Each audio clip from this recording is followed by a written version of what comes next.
नमस्कार साथियों। कल से भारत के सोशल मीडिया के तमाम प्लेटफॉर्म पे एक वीडियो तेज़ी से वायरल हो रहा है, जिसमें कुछ युवा एक रेलिंग के पास खड़े हैं और हज़ारों युवाओं की भीड़ लगी रहती है और कुछ युवा उस रेलिंग से नीचे की तरफ गिर जाते हैं। इस वीडियो को लेकर के राहुल गांधी ने अपने सोशल मीडिया अकाउंट पे कहा कि भारत का युवा धक्के खाते हुए नौकरियों के लिए यही भारत का भविष्य है। तो आप समझ सकते हैं कि हम आज किस मुद्दे पर बात कर रहे हैं। भारत के अंदर बेरोजगारी शायद धीरे धीरे एक अभिशाप की तरीके से फैलता जा रहा है। सरकार बेरोजगारी को लेकर के लाख दावे कर रही हो, लेकिन ये वीडियो आपको सच्चाई दिखा रहा है कि किस तरीके से आदमी नौकरियों के लिए परेशान है और जहां कुछ पोस्ट की वैकेंसी निकलती है वहाँ हज़ारों युवा इंटरव्यू के लिए पहुँच जाते हैं। इस वीडियो में दरअसल ये वीडियो पूरा जो है ये गुजरात के भरूच का वीडियो है, जहाँ एक निजी कंपनी के द्वारा इंटरव्यू के लिए कॉल किया गया था। इंटरव्यू के लिए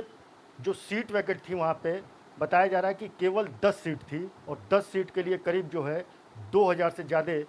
युवाओं की भीड़ वहाँ पहुँच जाती है और भीड़ इतनी होती है कि कमोवेश जो है वो पूरा गैलरी भर जाता है और युवा जो है स्टील की रेलिंग के ऊपर चले आते हैं और रेलिंग के से वो युवा जो है नीचे की तरफ गिर जाते हैं। तो ये तो भगवान का लाख लाख शुक्र है कि किसी भी युवा को कहीं चोट नहीं लगता है, लेकिन ये कह सकते हैं कि जिस तरीके से बेरोजगारी पूरे देश के अंदर हावी है, सरकार कितने भी दावे करती हों, लेकिन सच्चाई ये वीडियो बयां कर रहा है कि 10 सीटों की वैकेंसी थी, 2000 युवा वहां नौकरी देने के लिए पहुंचते हैं और किस तरह की अफरा तफरी वहाँ फैलती है। इसको लेकर के सोशल मीडिया पे एक और पोस्ट आता है, कहा यह जाता है कि ये जो वैकेंसी आउट की गई थी इसमें जो योग्यता थी वो एक्सपीरियंस वालों की थी, कम से कम जो है 3 साल की जो है एक्सपीरियंस होना चाहिए, तभी जो है वो युवा जो है इंटरव्यू में वहाँ क्वालिफाई कर पाएगा या बैठ पाएगा। लेकिन ये सवाल ये नहीं है कि योग्यता उनके पास थी कि नहीं थी, लेकिन सवाल ये है कि कहीं से न कहीं से वो बच्चे जो 2000 बच्चे वहाँ पहुँचे थे वो कहीं से न कहीं योग्य थे, तभी वहाँ पे इंटरव्यू देने के लिए पहुँचे थे। और जिस तरीके से बेरोजगारी का एक मंजर वहाँ देखने को मिला कि युवा एक दूसरे के ऊपर चढ़ने के लिए व्याकुल होने लगे कि मेरा नंबर इंटरव्यू के लिए पहले लग जाए और मुझे नौकरी मिल जाए। तो ये देश की कमोवेश एक स्थिति है। तमाम रिपोर्ट्स आ रहे हैं कि जो वित्तीय वर्ष रहा है उसमें करोड़ों लोगों को रोज़गार मिला है। अगर करोड़ों लोगों को रोज़गार अगर मिला होता तो 2024 का जो लोकसभा इलेक्शन गुजरा है उसमें भारतीय जनता पार्टी डंके की चोट पे अपने हर जनसभा में उनके बड़े नेता, दिग्गज नेता ये कह सकते थे कि करोड़ों युवाओं को रोज़गार मिला है। वो कौन सा सेक्टर है जिस सेक्टर में युवाओं को रोज़गार मिला है? प्राइवेट सेक्टर की स्थिति बद से बदतर होती चली जा रही है। जहाँ युवा कहीं नौकरी के लिए जा रहा है, सबसे पहले तो उसका क्वालिफ़िकेशन पूछा जा रहा है, फिर ये पूछा जा रहा है कि आपके पास एक्सपीरियंस कितना है। सारा सब कुछ जानने के बाद जो जो एक सैलरी का स्ट्रक्चर रखा जा रहा है वो 10 से 12 हज़ार रुपये का जो है,